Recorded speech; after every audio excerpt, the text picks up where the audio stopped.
নমস্কার বন্ধুরা, আপনাদের ইতিমধ্যে একটি ভিডিও করেছিলাম, তাতে বলেছিলাম বামফ্রন্ট সরকার কিভাবে সরকারি জমি অর্থাৎ রাস্তার জমি দখল করে রেখেছিল এবং সেই ব্যক্তি কিভাবে চারজন নিরপরাধ মানুষের উপরে কেস দিয়েছিল যাতে রাস্তাটা বন্ধ হয়ে থাকে।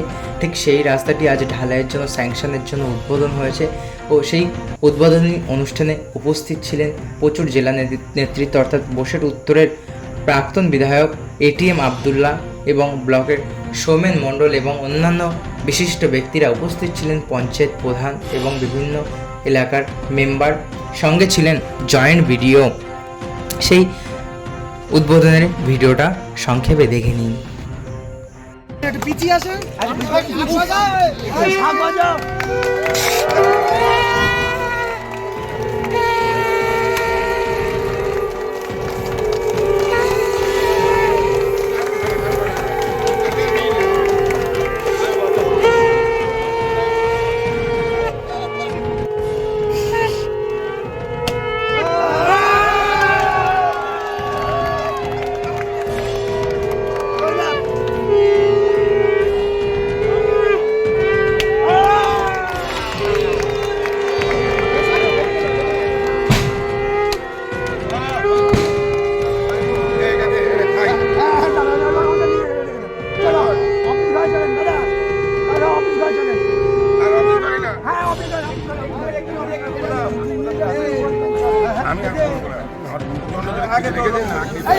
চলে যাবে বাবি বাবি চলে যাবে চলে যাবে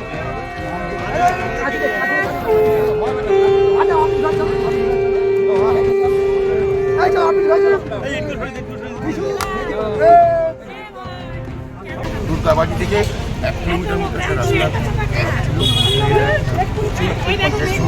থেকে সেই রাস্তা আজকে নির্মাণ হচ্ছে, তার শুভ সূচনা হলো।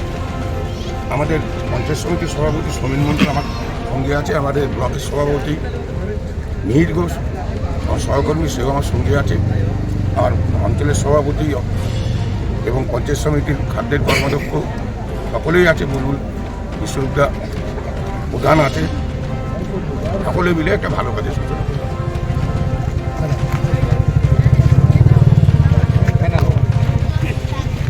প্রসঙ্গত, কাকড়া দ্বাদশকালী মন্দির থেকে কবরখোলা পর্যন্ত এই রাস্তাটি স্যাংশন হয়েছে 20,68,278 টাকা মতো। এই রাস্তাটি প্রায় 40 বছর ধরে আটকে ছিল বলেই জানা গিয়েছে। গ্রামবাসীরা অতিষ্ঠ হয়ে গিয়েছিল এই রাস্তাটি নিয়ে, তাই আজ শুভ উদ্বোধন হলো।